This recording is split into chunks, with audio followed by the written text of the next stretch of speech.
अस्सलामुअलैकुम वरहमतुल्लाहि वबरकातुहू। मोहतरम नाजरीन, आप सबका इस्तकबाल है हमारी यूट्यूब चैनल अल फलाह सोसाइटी पर। आज की इस वीडियो में हम बात करने वाले हैं दुनिया के अंदर रहने वाले लोगों के बारे में। दुनिया के अंदर जो भी लोग रहते हैं उनके बारे में आज हम डिस्कस करने वाले हैं इस वीडियो में।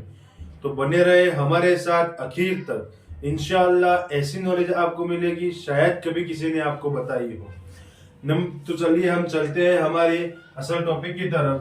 तो दुनिया के अंदर पीपल यानी कि लोग, जिसको उर्दू में कहते हैं लोग, जो लोग हैं दुनिया में वो दो तरह के हैं। कितनी तरह के? दो तरह के लोग रहते हैं। नंबर एक बिलीवर, नंबर दो एथियस्ट। बिलीवर किसको कहते हैं? एथियस्ट किसको कहते हैं? बिलीवर कहते हैं मजहब में मानने वाले को। मजहब में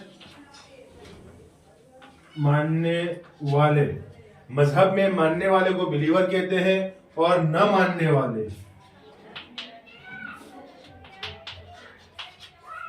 वाले को एथियस्ट कहते हैं। बिलीवर यानी उन लोगों को कहा जाता है जो किसी न किसी मजहब में यकीन रखते हो, चाहे वो हिंदू मत हो, मजहब इस्लाम हो, ईसाईयत हो या फिर कोई भी हो।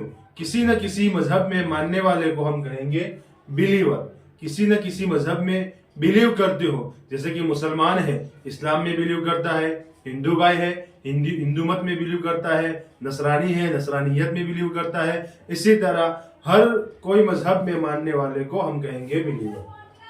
दूसरा टॉपिक है, दूसरे लोग हैं एथियस्ट, यानी जो किसी मजहब में नहीं मानते, वो बस दुनिया के अंदर इस तरह जी रहे हैं। उनका कहना यही है कि भाई दुनिया के अंदर किसी मजहब को फॉलो करना जरूरी नहीं है।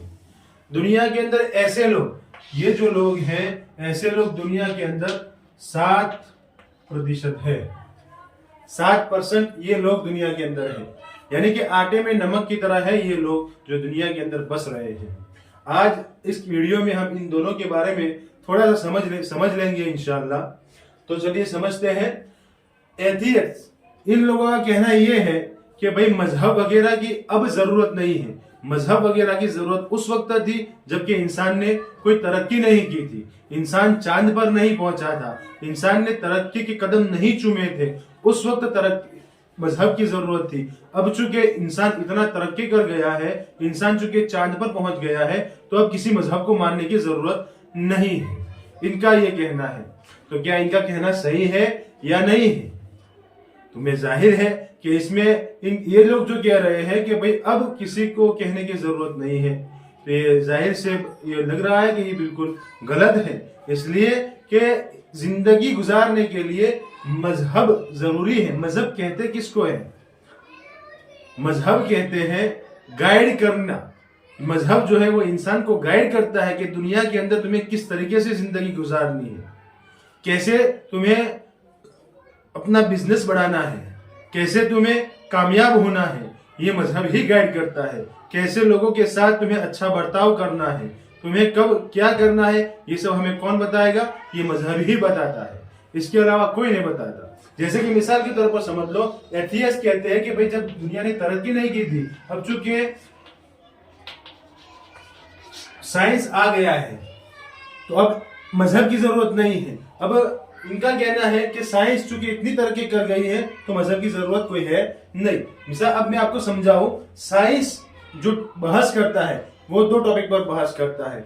एक तो उन चीजों के बारे में बहस करता है जो दिखाई देती है, ऐसी चीजों के बारे में साइंस बहस करता है। दूसरी उन चीजों के बारे में जिस पर एक्सपेरिमेंट किया गया हो, जिसमें तजर्बा किया जाता हो, ऐसी चीजों के बारे में ये साइंस बताता है।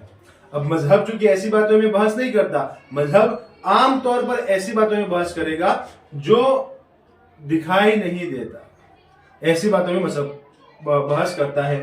तो अब अगर हम ये कह लें कि भाई दुनिया के अंदर साइंस के आ जाने के बाद मजहब की जरूरत नहीं है, अगर हम ये इसको मानकर, साइंस को मानकर ये इनकार कर दे कि भाई मजहब की जरूरत नहीं है, तो नुकसान होने का अंदेशा है।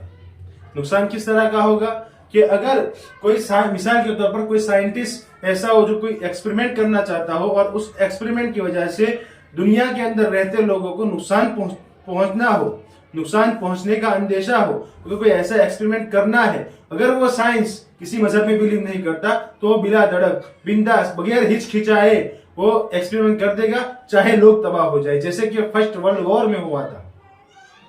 अगर ये साइंटिस्ट मजहब में बिलीव करेगा तो फौरन मजहब की बात उसको याद आ जाएगी कि भाई मजहब में इसकी मना है, लोगों को तकलीफ देना मजहब में मना है, तो फौरन वो वहां रुक जाएगा। तो मजहब से ये फायदा होता है।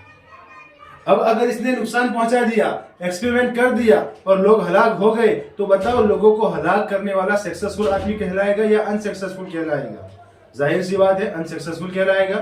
तो अगर सक्सेसफुल बनना है तो साइंस के साथ साथ, तरक्की के साथ साथ मजहब भी जरूरी है, मजहब में बिलीव करना भी जरूरी है। मजहब भी हमें ऊपर वाले ने दिया है और साइंस भी हमें ऊपर वाले ने दी है। आप समझिए कि जब साइंस नहीं था तो सबसे पहले जो साइंटिस्ट जो लोग हैं उनके दिमाग में जो प्रश्न चिन्ह लगता है वो किसके जरिए लगता है? कौन उनको वो उनके दिमाग में प्रश्न चिन्ह पैदा करता है? तो वही हमारा मालिक, हमारा खुदा, हमारा अल्लाह पैदा करता है। तो इससे पता चलता है कि भाई साइंस भी अल्लाह का दिया हुआ है, मजहब भी हमारे अल्लाह यानी कि मालिक के दिया हुआ है।